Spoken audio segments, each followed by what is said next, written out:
Selamat malam pemirsa Indonesia Business Forum kembali menjumpai Anda bersama saya Agita Mahlika.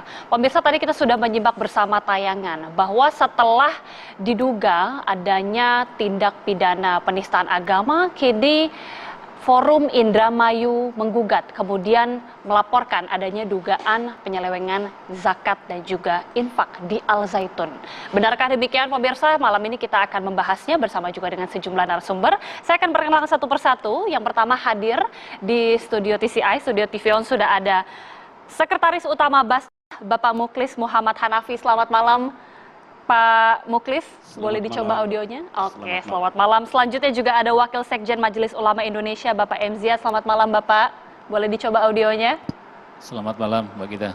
Oke, berikutnya juga bergabung secara virtual, sudah ada Koordinator Bela Al Zaitun, Bapak M. Afifuddin Ansori, bergabung bersama kami. Selamat malam, Pak Afif. Baik, dan juga nanti kita akan terhubung dengan Koordinator Forum Indramayu Menggugat, sudah ada Bapak Carkaya yang juga bergabung secara virtual. Pak Carkaya, selamat malam. Selamat malam, Mbak. Oke, Pak Carkaya, kita mungkin awali terlebih dahulu dari Anda, Pak, dari Forum Indramayu Menggugat. Sejauh ini apakah sudah ada bukti-bukti yang kemudian dibawa oleh pihak Anda dari Forum Indramayu Menggugat dalam laporan terkait dugaan penyelewengan zakat dan juga infak Al Zaitun ini, Pak? Mungkin bisa dijelaskan kepada pemirsa. Terima kasih, Mbak TV One. Jadi kami dari Forum Indramayu Menggugat kemudian mengajukan Panji Gumilang terkait dengan dugaan tindak pidana Undang-Undang Nomor 23 Tahun 2011 tentang pengelolaan zakat. Di dalamnya mengatur juga infak dan sodako. Nah, dalam hal ini secara filosofis kami analisa itu ada maksud dari undang-undang ini, di mana yang pertama aman syar'i. Aman syar'i ini berarti agar zakat, sodako dan infak ini sesuai dengan syariat. Kemudian aman regulasi, agar kemudian bisa aman secara undang-undang dan hukum yang berlaku di negara Kesatuan Republik Indonesia. Kemudian aman NKRI.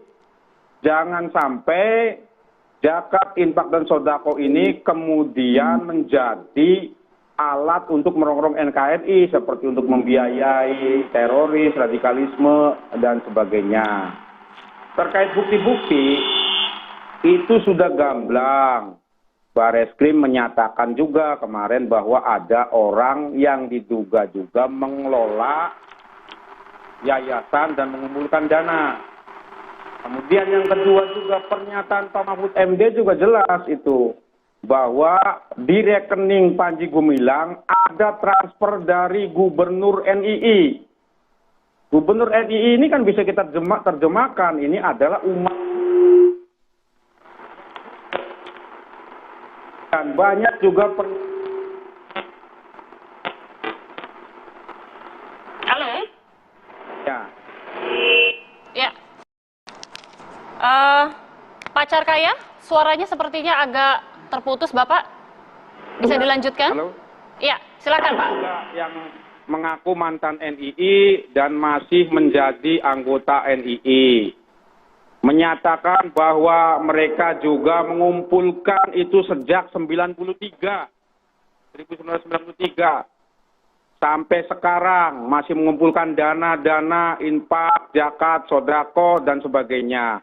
Artinya ini sudah gamblang. Yang kami adukan itu bersama kawan-kawan Forum Indramayu Menggugat, ya ini barang nyata yang kemudian kita berikan semuanya kepada pihak yang berwenang, di mana ini kan Polri, Mabes Polri ya Bareskrim. Ya silakan dilakukan penyelidikan dan kemudian penyidikan. Sementara itu, terima kasih. Oke, jadi bukti-bukti yang sudah dibawa dari Forum Indramayu Menggugat ini berupa apa saja, Pak? Dan kemudian sejak kapan sebenarnya sudah mengetahui adanya dugaan penyelewengan zakat dan juga infak di Al Zaitun ini, Pak? Bukti-bukti nanti besok kebetulan kawan kami salah satu koordinator akan diperiksa oleh Polres Indramayu untuk didalami. Indikasi-indikasinya sudah saya kasih tahu tadi. Artinya ini kan barang bukti juga kan harus dijaga, biarkan polisi kemudian menyelidiki, kemudian menyidik, ada tidak dugaan pidananya. Tapi kami meyakini itu ada tindak pidana.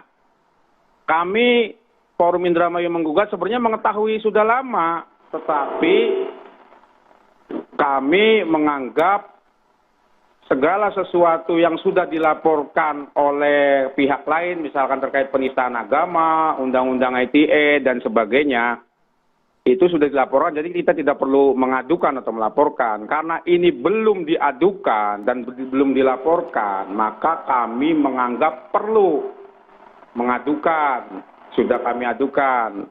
Artinya gini, di sini kan ada peran Basnas nih. Nah, kebetulan ada perwakilan Basnas, perwakilan dari MUI, ya silakan didalami aduan kami juga menurut yang pihak berwenang gitu kan. Terima kasih. Oke. Sudah diketahui Pak, sebenarnya ada seberapa besar kemudian penyelewengan dari zakat dan juga infak ini? Dari Forum Indramayu penemuannya seperti apa? Sudah berapa besar jumlahnya? Jadi saya katakan ini sangat kolosal istilahnya ini. Sangat luar biasa, sangat kolosal. Jadi lembaga pendidikan diibaratkan itu seperti warung misalkan. Warung kelontong itu hanya mengelola berdagang dengan kelontong ya paling omsetnya bisa dikatakan 2 juta. Lembaga pendidikan segitu kan paling 1 miliar 2 miliar operasionalnya, ini triliunan. Ini menurut saya apakah terjadi di Indonesia selama ini? Ya kan belum ada. Terus yang namanya zakat ini kan salah satu ibadah kita umat muslim untuk ibadah sosial, hubungan dengan manusia. Perintah Allah Subhanahu wa Ta'ala untuk ibadah sosial dengan manusia. Faktanya juga tidak pernah ada penyaluran zakat untuk masyarakat sekitar. Artinya ya kita sangat miris sekali. Paling kalau Muharram mereka membagikan nasi kotak, nasi boboko ibaratnya tuh. Ya ini kan juga kita sebagai masyarakat sekitar juga sangat miris lah, sangat miris, dan kemudian kita mengadukan kepada Bareskrim agar memprosesnya. Oke, baik. Terima kasih Pak Carkaya. Selanjutnya saya ingin langsung kalau gitu ke pihak Basnas. Pak, ini kan tadi sudah dijelaskan langsung oleh Pak Carkaya ya. Temuan ini sudah lama dan bahkan kolosal bahkan disebutkan demikian. Dari Basnas sendiri sebenarnya seperti apa? Karena kan ini memang sesuai sudah diatur di Undang-Undang Nomor 23 Tahun 2011. Basnas kemudian ditunjuk juga sebagai lembaga yang kemudian membantu mengatur itu. Sudah adakah temuan sejauh ini Pak? Karena kalau tadi disebutkan ini sudah berlangsung lama. Iya. Berdasarkan Undang-Undang Nomor 23 Tahun 2011 tentang pengelolaan zakat, memang secara eksplisit di situ disebutkan bahwa pengelolaan zakat secara nasional itu dilakukan oleh lembaga yang berwenang, dalam hal ini adalah Basnas sebagai lembaga pemerintah non-struktural yang bertanggung jawab kepada Presiden melalui Menteri Agama. Dalam menjalankan tugas pengelolaan zakat secara nasional ya, mulai dari perencanaan, pengumpulan, pendistribusian, pendayagunaan, Basnas itu dapat membentuk unit pengumpul zakat, UPZ. Dan juga masyarakat dapat membantu Basnas dalam proses penghimpunan, pendistribusian, pendayagunaan zakat. Tentu setelah mendapatkan izin dari pejabat yang berwenang. Dalam hal ini Menteri Agama atau pejabat yang ditunjuk oleh Menteri Agama setelah mendapatkan rekomendasi dari Basnas. Sehingga jelas dalam undang-undang itu bahwa yang berhak untuk mengelola zakat secara nasional itu adalah Basnas yang juga dapat dibantu oleh UPZ maupun lembaga amil zakat. Nah, terkait dengan apa yang disampaikan oleh Forum Indramayu Gugat ya. Kami sudah berkoordinasi ke Basnas yang ada di Indramayu karena di tingkat provinsi itu ada dibentuk Basnas provinsi, di tingkat kabupaten kota itu ada Basnas kabupaten kota. Kami sudah berkoordinasi ke Basnas Kabupaten Indramayu. Sejauh ini pesantren Az-Zaitun tidak termasuk unit pengumpul zakat di wilayah Kabupaten Indramayu. Kami baca di media itu ada yayasan yang diduga terafiliasi dengan Az-Zaitun. Tetapi saya kira ini perlu dibuktikan lebih jauh, ya. Dan di tingkat nasional pun tidak ada di data kami Yayasan Pesantren Indonesia, dalam hal ini yang menaungi Az-Zaitun, itu merupakan salah satu lembaga amil zakat yang berizin. Itu berdasarkan data yang kami miliki. Oke, artinya temuan dari Basnas Provinsi sejauh ini Al-Zaitun ini tidak termasuk di dalam unit pengumpul zakat, Pak. Tapi ada yayasan yang kemudian termasuk, atau seperti apa?